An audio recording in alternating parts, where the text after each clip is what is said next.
What's up, my bees? It's your king of the bees. What the heck is that smell? Is that french fries? Hey, I smell something completely delicious. But never mind, forget that. Right now, we've got 3 reaction videos to do of this movie that I just got done watching. It's really a good film. It's unsettling. The first movie, I kid you not, will have you on the edge of your seat.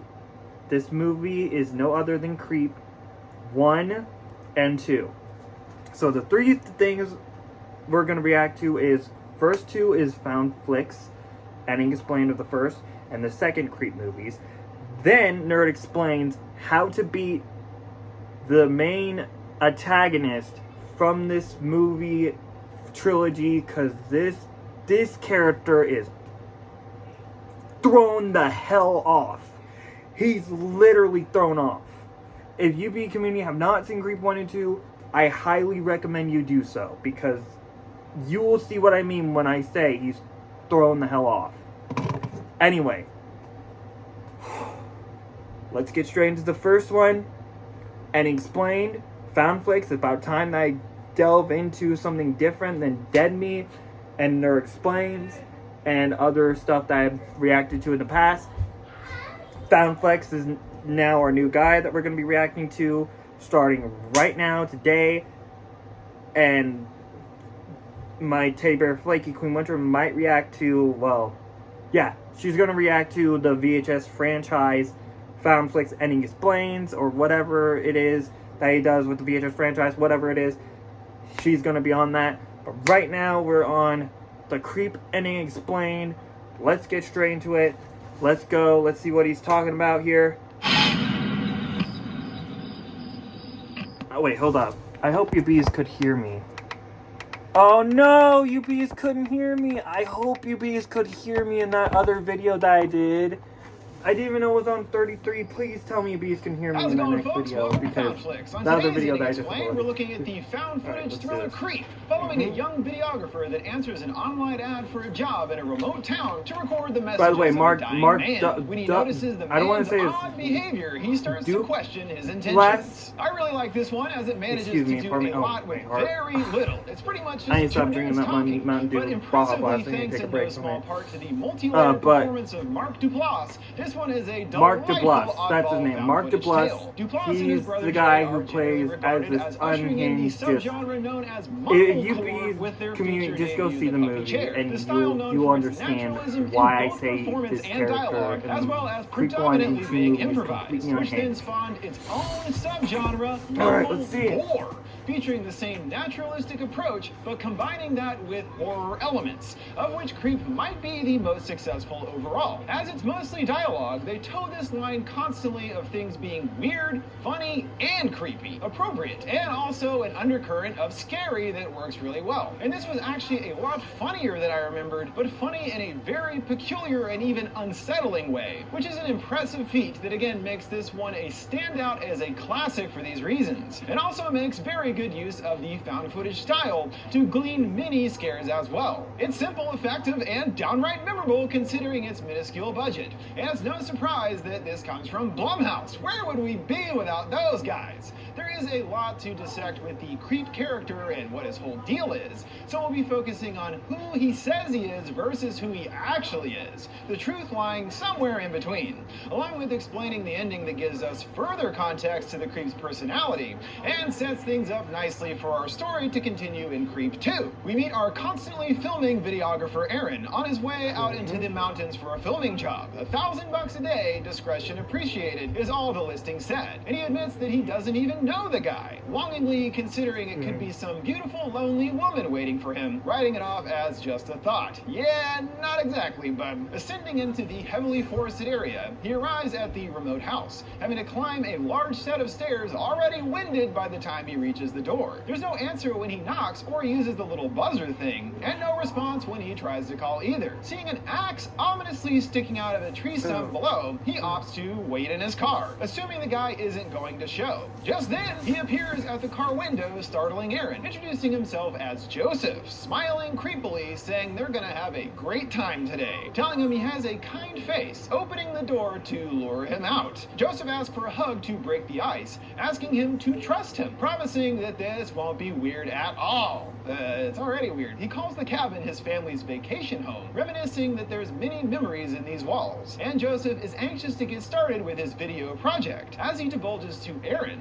he used to have cancer and quickly beat it into remission with chemo, but 2 months ago started getting dizzy spells, having cognitive misfirings, and learned that he had a huge brain tumor. Being inoperable, he only has 2 months to live. However, he's still hopeful that he can beat it with the power of positive thinking. Okay. And in case he doesn't, reveals he's married and his wife is pregnant with their first child called Buddy, intending to record a series of video messages for his unborn son to remember him after his passing, a la the 90s Michael Keaton melodrama, My that Wife. is a He lie. hands over the cash up front, calling their arrangement no longer a business transaction, but a partnership. That was and journey that was into the art, one telling Aaron they're red going flag to do great for stuff. Aaron Franklin Clearly to excited, going realize for a high five. If things didn't already time to go. seem a bit Time to off roll here, out of Joseph's there. first thing that he asks Aaron is to follow him into the bathroom, settling in for a nice bath. Or as he recalls with his father when he was a child, tubby times. And since he might not have tubbies with his own son, does so now, miming an invisible baby with stinky toes, which is totally bizarre and hilarious. Though things turn somber after a soak. Disappointed, thinking of his limited time left, either being in pain or sad, wanting things to be happy, and considers that he could just end things right now, and slinks under the water, appearing to try and drown himself. Aaron freaks, and Joseph emerges, laughing it off as just a joke. Wanting to take him somewhere, they need some coats first, sending Aaron down to a closet. When pulling away a curtain, he's frightened by a weird wolf mask on the shelf. But Joseph explains it's just Peach Fuzz, the friendly wolf that his dad created for him, with a theme song and everything to boot. Joseph puts on the masks and sings the song for him in a nice little performance there. Their destination is some kind of supposedly magical healing spring that only the pure of heart can utilize. Excitedly running into the woods to his son, let's go cure some cancer. I guess thinking that this spring will cure him. They stop when Joseph says he heard something in the woods and randomly just straight up bolts off, leaving Aaron yelling after him in confusion. He does track him down, Joseph popping up to scare him again. Just another prank, but this time he turns the camera on Aaron to get his reaction, calling what he witnessed an incredible near-death experience. As for a brief moment, he could see on Aaron's face that he thought his life was in danger, and Joseph could see in his eyes a split second where he wanted to kill him, feeling that there is an animal somewhere inside of Aaron. Joseph asks about the axe in front of the house, and if he thought that he might kill him with it. Aaron admits that he did, which he finds funny. It seems that they've been walking for quite a while, Joseph promising they're on the right path, coming across a sign, but it's just for a sewage water system. Aaron, growing uncomfortable, asks if he knows the way back since they took so many different paths. Joseph saying it doesn't matter, they need to keep going forward. You can't find a miracle with ropes attached to us, and runs off again. Discovering a lookout point, he has something to show the doubtful Aaron down below. What looks like a heart-shaped formation in the rocks. Exactly what they were looking for. Maybe he's not so crazy after all. Both climb down into the water, cleaning and purifying themselves in the supposedly magic waters. Joseph carving in their initials in a rock with a heart around it, and offers to take him to a place in town for some pancakes. Almost like they are really bonding and starting to actually become friends here. At the restaurant, Joseph again turns the attention to the man behind the camera, asking Aaron if there's anything he's ever really been ashamed of in his life. Him divulging a story from when he was a kid and had a monitor on him that detected wetness. When playing on the monkey bars, he needed to take a whiz but didn't want to stop playing, and ended up pissing his pants setting off the monitor, leaving him lying on the ground depressed with piss all over him and an alarm loudly beeping. Yeah, that's pretty embarrassing stuff. Joseph tells him he appreciates him sharing that and asks for a turn himself, revealing that he was watching and took pictures of Aaron when he first arrived at the house, excusing that he was nervous and wanted to get to know him that's before your he second got to red know flag. him, that This it might make him character less is scared. Aaron He Franklin. apologizes, Should have and seen even the though first that red is flag, definitely which is unsettling and weird, Aaron plays along that it's fine and the agrees to mask. past it. How much can Not you the put mask, up with but Aaron that the seems to kind lie of be the question here. Regardless, of when him they having make a it back to son the house that night, and Aaron that is he had ready a to wife. call it a day. And the Joseph is a second little red taken flag aback is as he was going to him pour taking him a whiskey pictures to commemorate of their Aaron great Franklin. day together. And after some That more was his prodding, 2 red Aaron flags to relents get to the having hell out of there. one drink. Joseph asks why he took the job in the first place for the money, he admits, then asking if he has money problems, telling him it's nothing to be ashamed of, and reveals that it took him some time to accumulate his own wealth. After thinking, Joseph wants to give Aaron some money, him turning uncomfortable and turning down his gracious offer. So Joseph tries a different tactic. If Aaron had an excess of food, wouldn't he share it with him? Well, yes, Aaron agrees. Joseph considers it the same thing. He has an excess of money, and Aaron needs it, so what's the problem? He's still unsure, but he tells him to check his boot, as there's already a check in there, which he immediately looks down at, but it's another joke. But as Joseph said, since he looked, that means he must need the money, offering to help them figure it out. And toast to us. After a single sip, Aaron is like, I'm out, going to grab his coat. Joseph confused, asking why he's leaving, and blurts out that he lied to him, asking about what?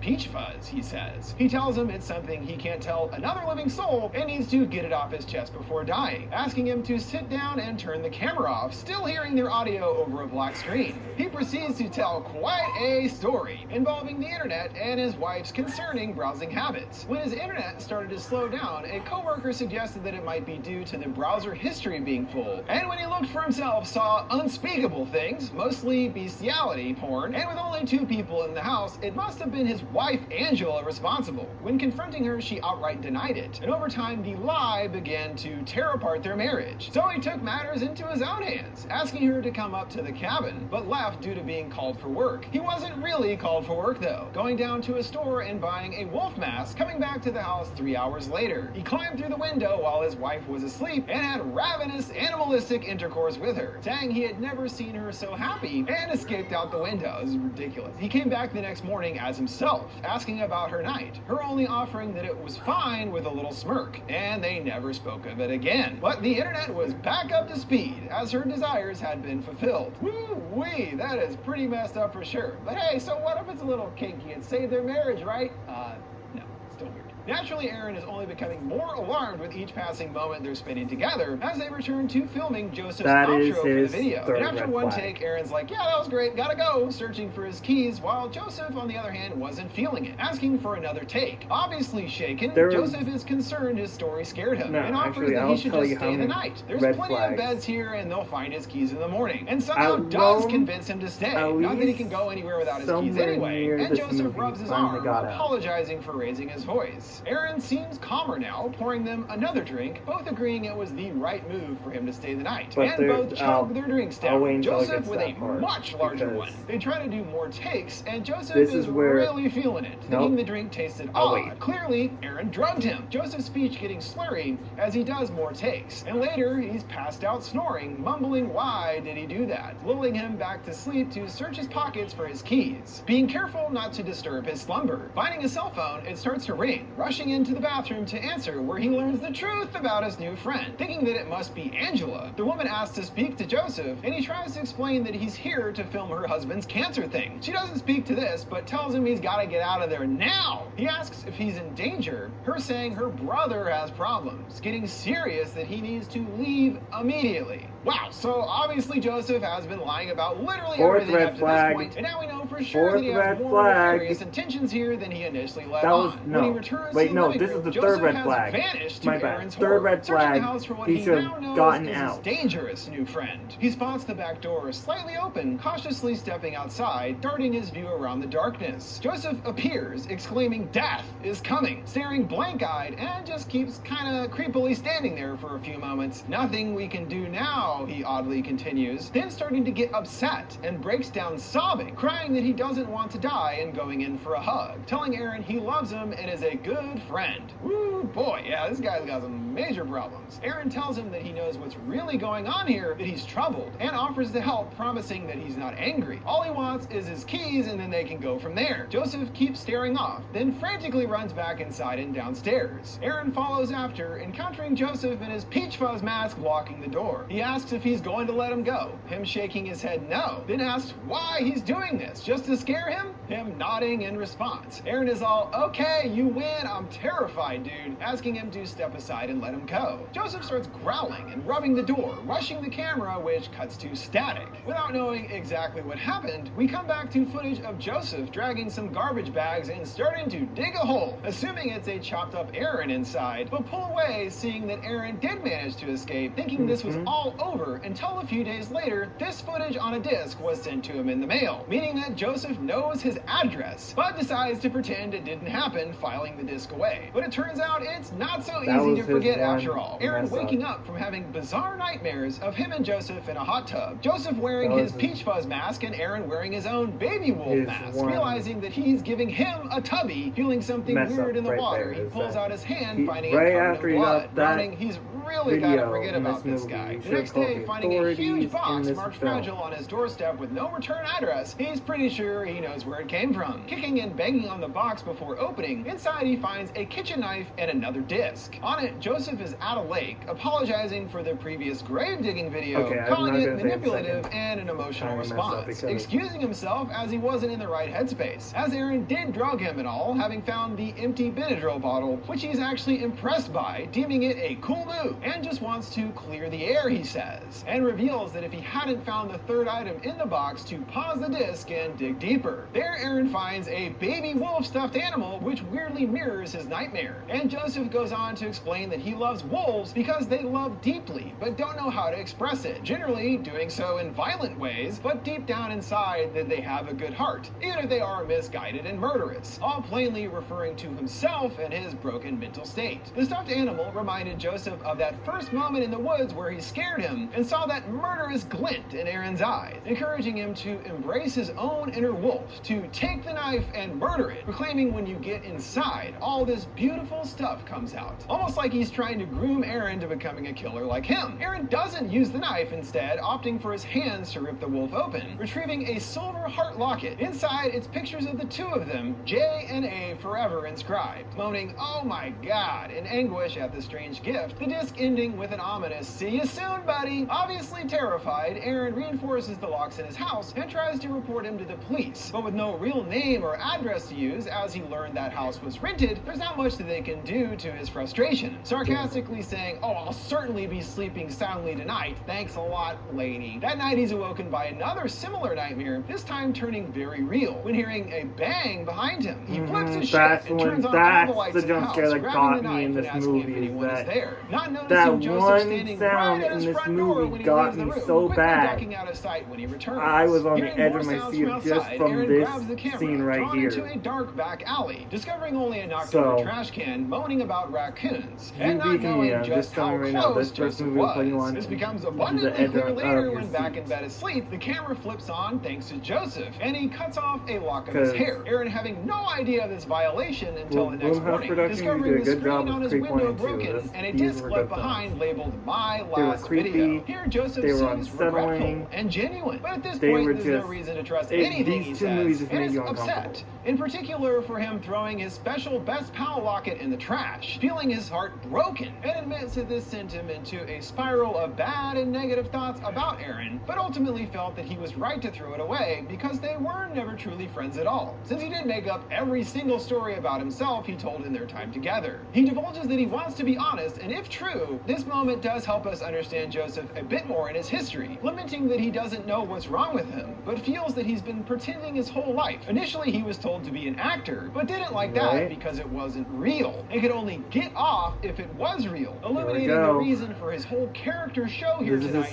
This is Aaron Franklin's continuing that some doctors found him crazy and others didn't. Meds, whatever, none of it really helped. It was a him setup. Becoming distant and burning every bridge in his life. This is now, where all he Aaron really wants Franklin is someone to talk to, asking for a second twice in chance this to meet movie. Aaron to explain himself, offering that he'll be here at Lake Gregory tomorrow at 11 a.m., panning around, showing it's a wide open public space. No way he can hurt you, bud. Going even further Why'd you do emotionally, it? saying who he really is a Why did lonely this character person do that it? just needs a friend. I knew it was a poor setup. Joseph, the obvious I sociopath freaking knew and it. nutball, just needs a friend. While it admittedly does sound very convincing, this guy is good. And poor naive and actually decent human being to a fault, Aaron decides to meet him the next day. But he ain't no fool, taping the meetup from his car and keeping his phone on the ready, speed dialed to 911. Good thinking, dude. He takes a seat on the park bench, looking out to the scenic view. This is where he eventually messes joined up. This is unknowingly where by Franklin Joseph in a messes trench up. coat, You walking should have right look up behind him and behind staring, incredibly you. never turning Look around. Joseph moves out behind his you.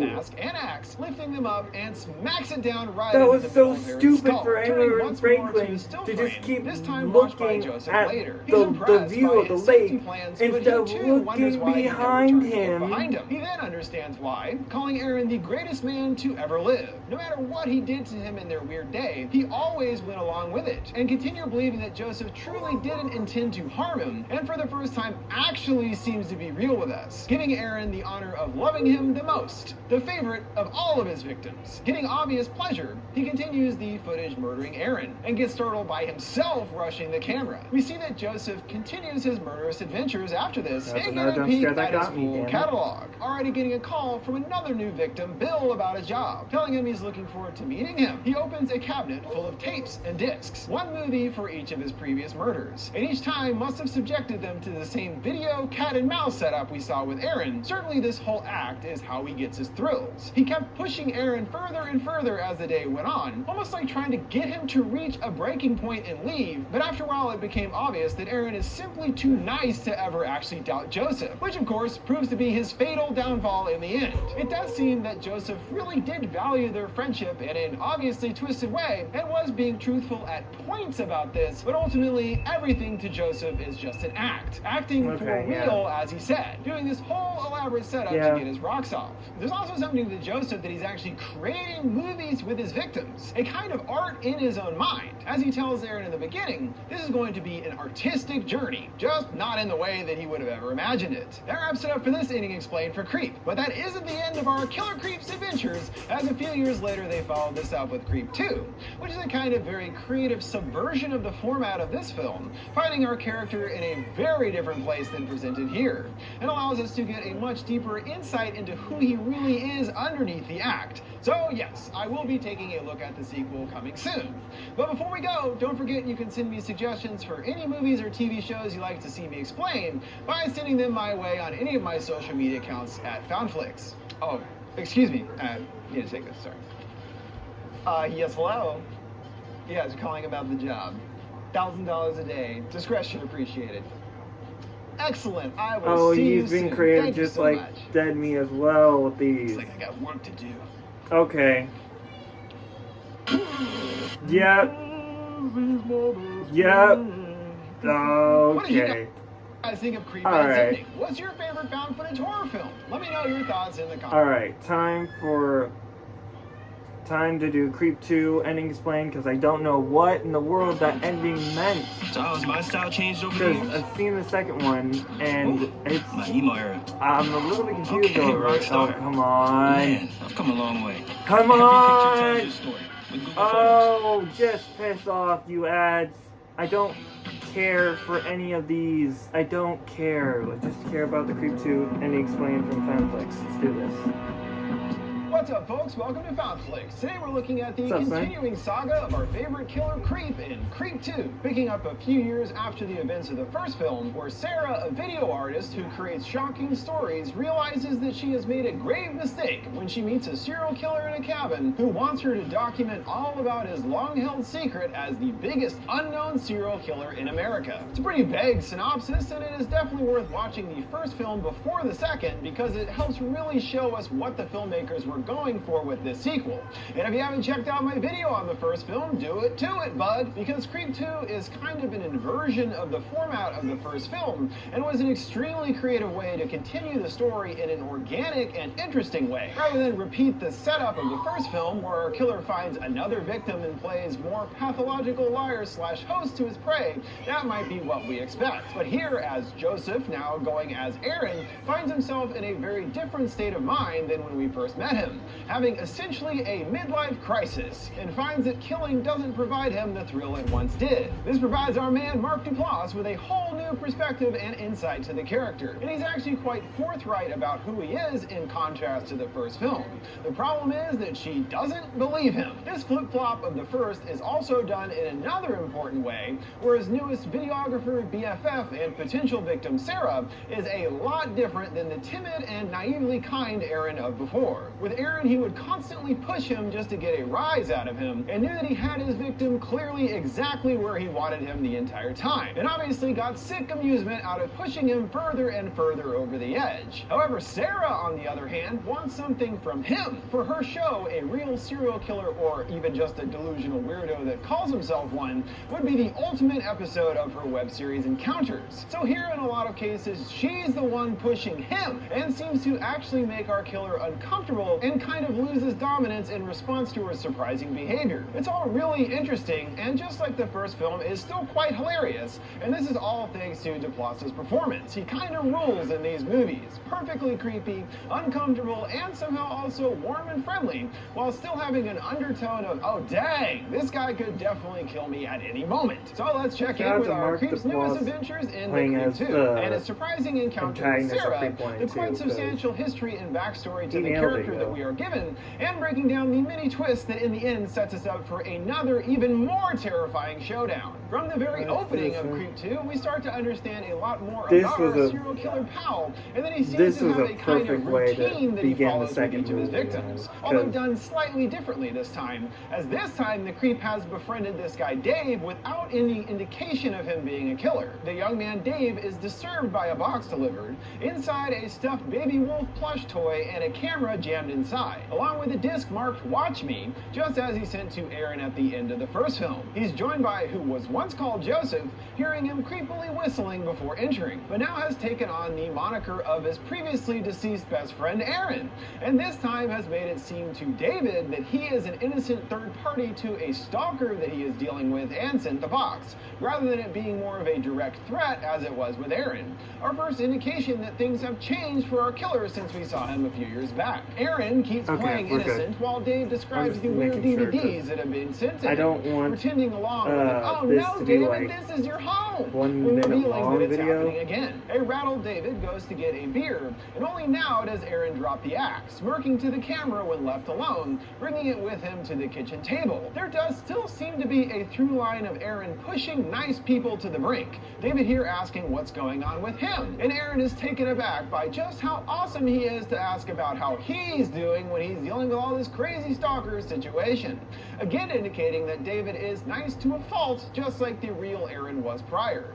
But this Aaron admits to being worried about their friendship, thinking that they were meant to be best friends or even soulmates, but ultimately is disappointed, thinking if it's not destined for greatness, they might as well end things here. He then starts piecing things together for the clueless David, asking if he thinks it's weird these discs started showing up right around when they first became friends. And the situation finally dawns on David, who is behind it. Aaron sighing, he wanted to commemorate their friendship with a beautiful 80-minute film. But ever since turning 40, he continues, while pulling out a knife, admits to feeling that something is wrong, finding he has no inspiration or joy, and slits David's throat glumly, wondering what's wrong with him and taking a drink. So this opening scene tells us quite a bit about how Aaron is doing now, clearly having lost the spark that he got from his demented cat and mouse game with his victims, and is going through a kind of midlife crisis, desperate to hold on to that thrill he gets from killing that has left him. And perhaps this is why he tried things differently with David, hopefully by shaking up the formula that might be the answer to his problems, which he will get a lot more than he bargained for with his newest friend about to completely change his life. We meet Sarah, who is the host of a Craigslist encounter-based web series,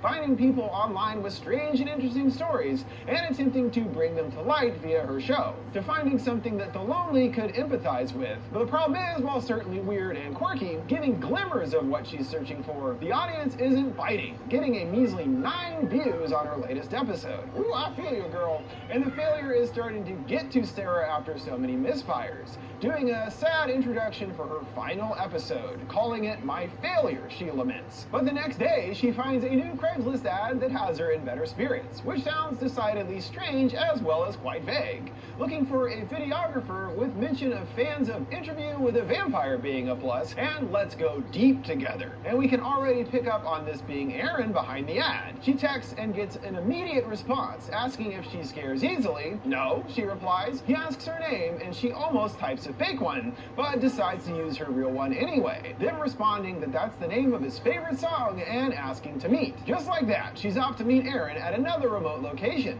mentioning that she's been driving for 3 hours now, and finally makes it to his house. Naturally a different rental house, as he must utilize a different one for each victim. She records an intro for this new episode, admitting that she doesn't know what she's getting herself into, and that maybe she normally wouldn't do this, but maybe that's why the show has been sucking so much, feeling she must push herself out of her comfort zone, concluding with a peppy, "Let's see what happens." "Oh, we will indeed, young lady." She finds the front door open, and it appears empty until hearing a blender whirring in the kitchen. Seeing since the opening even with David, Aaron is looking a lot different now, fully immersed in his midlife crisis with longer hair and scraggly beard. He offers her a smoothie, which she accepts, saying it's good, him joking that it's poison, and introduces himself. When she says her name, he realizes she used her real name and thanks her for the honesty, asking for his typical hug to break the ice. He likes that she's already filming, as they have to keep the camera on to keep the magic, feeling they already are forming a bond.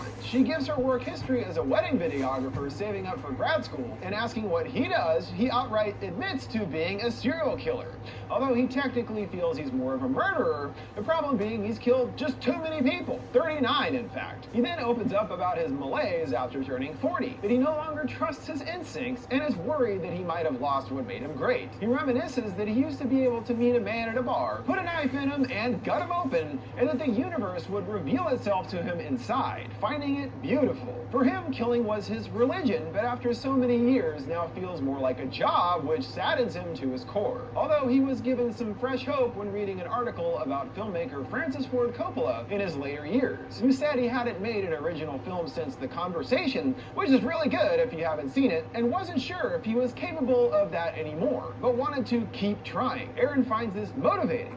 A man in the midst of his artistic decline isn't running from it, but rather embracing it. His idea is to make a documentary about himself, the world's most prolific serial killer that no one knows, intending to make it tonight with Sarah.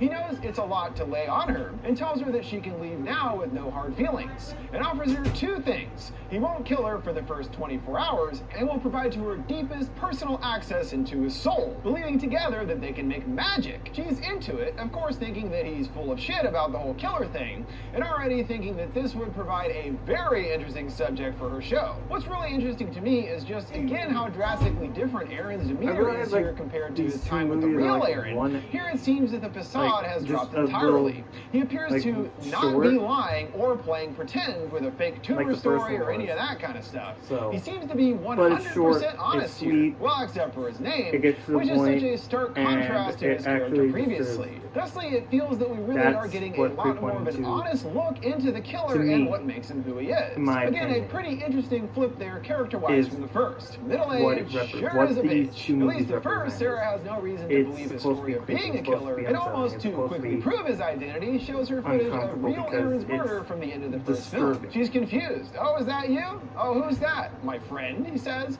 and shushes her, telling her good things come to those who wait, and starts whistling, followed by his infamous Peach Fuzz theme song.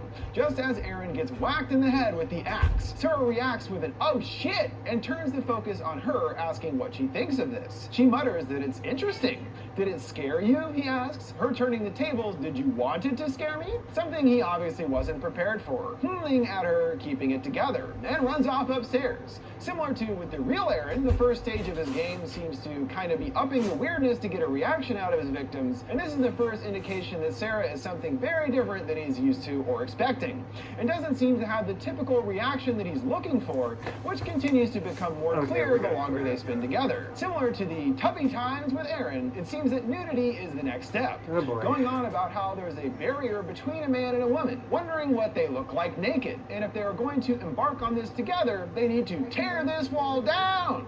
She agrees, and he removes his towel, showing off all of his naked glory to her. But when asking how she feels, only elicits a "I'm good, you?" in response. He thought it would shock her, but not so much for Sarah, and she even asks for a turn herself, stripping down naked before him, but as soon as doing so, so, he zooms in on her face, which seems to indicate he's actually the uncomfortable one in this situation. Once again, a flip on what he's used to in his typical dealings. Although when alone, she lets her facade drop. In the restroom, freaking out, realizing every red flag imaginable has been raised, calling him highly unpredictable and dangerous. Not even 10 minutes before his dick is in your face. But then understands that this is what she's been looking for this whole time, concluding she has to do this, plus is 99.9% positive he's not really a killer. She's still no fool, the putting a difference knife in her between throat one just in and case two, things though. go south. Psyching One, herself up with a "here we Aaron fucking Franklin go" didn't before survive leaving. the- He appears around the corner Two, yelling at her however, another signature Sarah move, although she just giggles, survived at the again end not of what the he sequel of this expected, movie. and tries immediately again to no response. That's the He seems differences genuinely between one and shocked, two. vowing to So, get her at some point, at but least confidently the saying main we'll see about that. So of survivor course he quickly tries of to up the weirdness Joseph even more to get to her, driving in his survives. car while Even though his wearing name is the not Peach Joseph Fuzz in the mask, sequel, it's asking Aaron. what she thinks about it. She calls it cute, which sets him off, turning off the car, doubling down that he's a cute little wolf. He responds with, "What would you say if I'm a naughty wolf?" Her admitting that from you, that would be scary, and pushes again, asking, "What if I killed you and cuddle fucked your head?" Well, yeah, that would be unfortunate, but she still doesn't really seem to break in the way that he wants her to. Now back in the woods, the same ones that he trekked with prior with Aaron, she's the one asking the questions this time, trying to get information about his past, which he dodges, stopping her for a perfect filming spot that he's picked out. Yet to his disappointment, the raging river he remembers is now just a little puddle. Upset as the scene was supposed to have him submerged in water as an obvious Jesus metaphor, and was going to jump off the bridge into the water for the final scene. Irritated that they don't have their big ending or the scene that he was planning, and asked for a minute to think. It's thanks to her reminding him of that Coppola article that puts him back in a positive mindset, and decides to go ahead with the scene sitting in the water, starting at the very beginning in December of '78, the last days of disco in a non-descriptive town. Apparently his past, her noticing that he's waving his arms around all weird, and stops to ask him why, him confidently telling her they're going to CG in a higher level of water later. Okay, sure. Concerned about how his ponytail looks, he wants her to tighten it up, but she ends up redoing the whole thing, which seems a little romantic. And in the next take, this one is interrupted by some birds that annoy him enough to throw some rocks, threatening them if they squawk again. They do, of course, sending him to a fit of rage about ruining his movie, and runs off into the woods. Sarah looks for him, calling him a drama queen, obviously not used to collaboration, and finds several buddy heart symbols carved into the tree, just like with him and Aaron, telling us that he's been here many times before. She finds him face down snoring, and puts a hand gingerly on his shoulder. He takes it, asking her not to leave, her assuring him she won't. It appearing that Aaron really is pretty broken down at this point, and genuinely connecting with Sarah, but we do know this guy loves to lie. Sometime later, Sarah addresses the camera, saying that he's shut down since the river and has been playing some 90s jam song on repeat for hours. She considers that she should give him some space, or perhaps she could easily provoke him to get the material she needs, opting for that approach, descending down into the bowels of the dark and creepy house where he's soaking I just in a hot realized tub. the He wants her actress to who plays leave, as but she Sarah in this. refuses, Why wanting does to she hear his remind me story. of the, And as seems to be the case so far, one gives us more character about the from that history of his segment, very first kill that led him to Suicide his murderous Bit. path. Back Lily, at the tender that's age her of name, 16, Lily.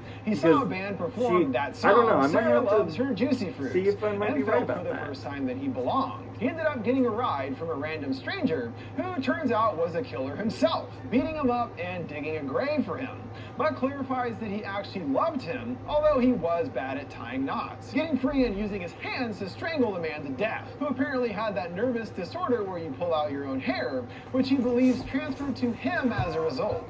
The same for all of his later victims. He would lie naked with them and take a part of them with him, calling killing his reason to live, but now it's gone. Interestingly, his first kill wasn't cold-blooded murder, but in fact self-defense, as the guy intended to kill him first, but obviously in that moment when taking control and strangling the life out of him is when he first felt that beauty that he describes when killing. This first experience opening him up to a forbidden or dark part of his personality that until then lay dormant, leading to decades of victims in his wake. Sensing his hurt, she joins him in the tub, sort of sensually rubbing his neck and shoulders, which he actually seems okay with, groaning as she touches him, and later does a video to Sarah thanking her for what she did, as it inspired feelings in him, and that he now doesn't know what to do, seeing a knife sitting nearby. He enters into the bathroom and pulls away the curtain, Sarah jumping out, tape all over her face, scaring the crap out of him. Asking how he feels, he screams out primarily, and she joins in. As we see, she really has shifted their dynamic completely,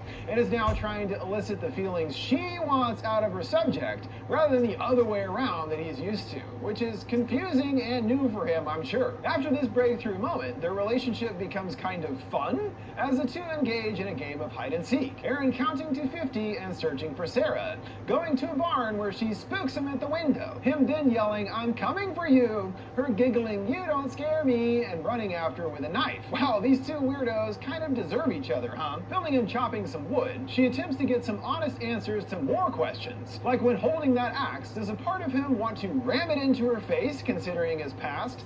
Well, of course, he responds jovially, but then we wouldn't be having the fun that we're having, he says. Thinking further, he divulges that he thought he would die before getting to share his work with anyone. "Now I have you," thinking it's kinda cool. Playing pool, she asks if he has any remorse over his killings. A little, he says, but he does give plenty of warnings to his victims to know what they're getting into. Remembering his latest, which he called Buddy, actually the name of his fake kid from the first film, which more sounds like the real Aaron. Referencing how he saw an axe in a tree stump before coming to the house, but still came in anyway, and stayed all night, thinking it was almost like he wanted to die, which definitely sounds like our hapless good boy from the first film. He was given plenty of warning signs, even up to the end, but his kindness never faltered even as things got weirder and So even Aaron more Franklin dangerous for messed him. up. She asked, what about her? He Is messed he up gonna a lot offer of her the times in the blender? first Which he three feels movies. is a great idea, but promised not Because to he kill saw her. the axe Sarah and reminding him stump that was only for the in first the first 24 Creed hours. movie, and he Him still smiling decided to go into the asking why house. she'd bring that up, as it will So- only get her into trouble. Pouring so a big this old glass character of does wine, which he warn refers to as mommy's people, juice, she asks and- what he's thinking okay. about. The book, The Journalist and the Murderer, which discusses the moral quandary journalists have Yeah. when having to live and You ingrediate got any movies themselves with lately, their Banana? subjects, No. showing us With a that he big does stack? at least No. kind of get Sure. why she's acting in the No. particular in-your-face Sure. way she has in order Yeah, to be able sure. to get what she wants out of the relationship. And really clarifying this mentions he thought of the book while watching a little show called Encounters, as in he was well aware of Sarah and what her intentions were from the very beginning, chiding that someone that simply makes wedding videos does Man, not I'm carry just a a knife little in their bit- boots, I'm and says sorry, that he hasn't been maybe lying can traditionally, you, just playing a around little with the bit, facts, not outright like, lying. concerned The with heart and this, soul 'cause are telling you know the what? truth. How about this? The For same two, truth he we'll do says he's two stealing conflict from her, videos, assuring and her then again we'll everything's get going to be to, okay, and that he's not mad about say, hiding her purpose. He then pivots to the Nerd big question of the day. Explained. Does she I believe that think he's what a we'll serial do- killer or not? She still doesn't, thinking his stories are ridiculous. And even him I think wanting we to already do a did documentary a admitting Nerd to his many Explained murders video on with film Flakes. seems I don't like a think we bad did. idea too, because you could If just we go didn't, straight to the then police with I'm it. definitely He calls gonna this a redo fair that. point,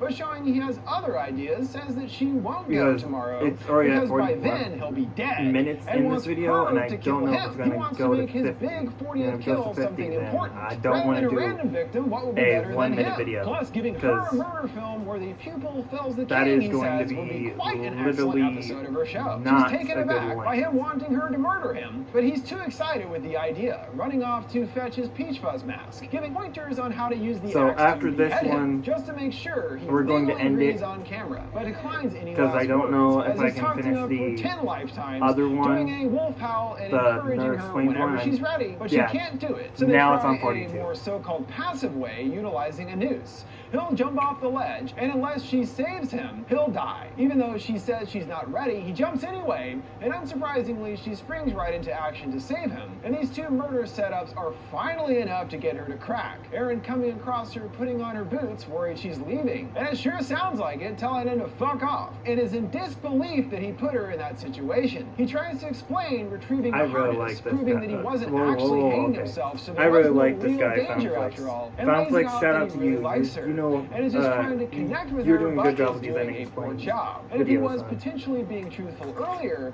he seems to have regained his confidence thanks to her and is back to his theatrical ways. Him After going, this, am I a I'm murderer? kinda No. hungry. But a pathological I'm liar really hungry. disconnected from people? Yes. I don't know why. But promises that he was being honest about their connection, which she bashfully whispers back, thank you. Probably because of that Fell one right ad into his trap subscriber after that all, just lady. showed And on to the further TV. ease the tensions, So. he suggests they play a game of 2 lies and a truth. 3 stories, but only one of them is real. She thinks it's about how long he can hold his breath, but it's that he's never slept with a woman, Sarah thinking that he's messing with her. He perhaps reveals another tidbit of his past, but at this point it's hard to know if he's telling her Yeah, what she look, wants it's on to hear 43 or being truthful. That he minutes didn't have now. a normal childhood, I'm having his just a first little bit psychotic paranoid break because and was of in that. an institution until 19. So, And when he got out, yeah. split from his family and just missed the boat on ever getting a girlfriend. Actually, jokingly referring to that movie. after this, I think I might do another live stream. Kind of weird, and decides And it's up to the her live to stream I'm offer gonna his do first. Their connection is only no grows other than stronger Flaky when he Queen drags wants to her out react into to the woods all with a of the Aaron Fraser This turns Nash out to be a songs friendship of Stranger locket. Things. Not just any locket, but So, the same exact one that he gave to Aaron. hope Even you'll still be including their completely pictures inside, completely and prepared apologizes for not making for her that, on her 'cause own, I know as she's she gonna was love a bit of a surprise for him. This also seems to show the us songs- that Aaron, the the creep, I songs mean, of Aaron is looking Fraser for Nash. another human And connection I'm above super all pumped else. for Someone he Stranger can Things really season call a 5, friend. so But there's of that. course he's also messed up in the head